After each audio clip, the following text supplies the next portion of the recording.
Does the university you attend matter?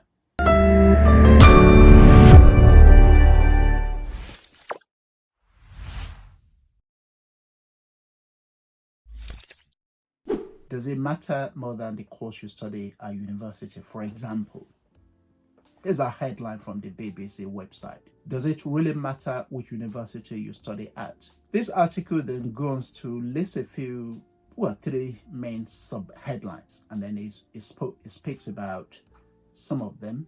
The three are earning power, healthy income, and status symbols. Now, this article doesn't directly answer the question, but it gives quite a huge, there's a lot of clue which this article gives to help you answer the question for yourself. Now, I'm going to read short part about this article. Now, bear with me, it's not that short, maybe about, 100 words or so. I'm going to read it out. Quote, earning power. The Institute for Fiscal Studies, Cambridge University, Harvard University, and the Institute of Education, UCL, published research on graduate earning in England earlier this year. It analyzed the incomes of 260,000 graduates and showed a very wide spectrum of likely earnings. At the top was a cluster of universities headed by the London School of Economics, Oxford, and Cambridge. In these three institutions, 10% of their male graduates had earnings above £100,000 a decade after leaving university.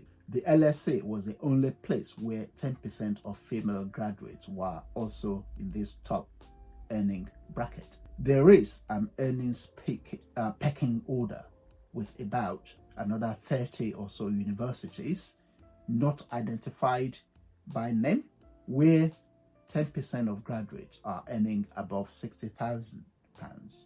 And at the bottom, there are some more awkward figures. There are 23 universities where male graduates are likely to end up earning less than non-graduates. And there are 9 universities where that is also the case for women. But there is another important factor cutting across this, the differences between subjects, close quote. Now, thank you for bearing with me reading that. Let's just analyze this article, or part of the article I've read from the BBC website. I'm just going to focus on 3 short parts of it. £100,000, the annual income by 10% of graduates from certain top 3 universities.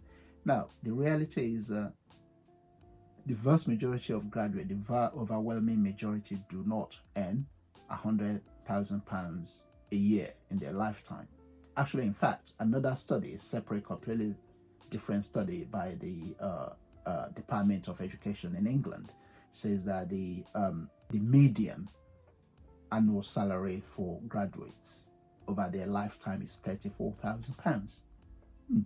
That's a third, which means the 10% of the ones from the top universities are earning 3 times that 10 years after graduation. Now, that figure I think is very, very conservative, even because it says over £100,000. There will be a proportion of them that are earning £200,000, £300,000 10 years after graduation. Let's just go into another piece in that set of statistics. £60,000 by the next 23 universities. Again, this is twice the amount being earned by graduates in their lifetime. The median income for graduates in their lifetime is £34,000 a year. So 60,000 is almost twice that. This is by another 23 top universities in England, I suppose. Now, let's look at the top, the third thing. The bottom 23 universities where graduates are earning less than non-graduates. Graduates earning less than non-graduates. I think it's kind of reasonable to conclude from the evidence as shown by this BBC website that what matters most in terms of earning power, career prospect, is the university where one attends. In my next video, I'm going to explore the second point. I mean, there are two main things really that affect your life prospects and opportunity in terms of, employment, profession, and what have you.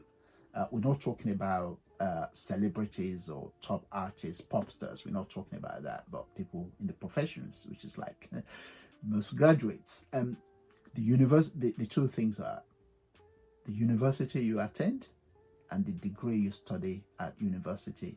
The degree you study at university is what I'm going to be addressing. I'm going to be exploring in my next video. Thank you for watching, and I look forward to speaking to you in my next video.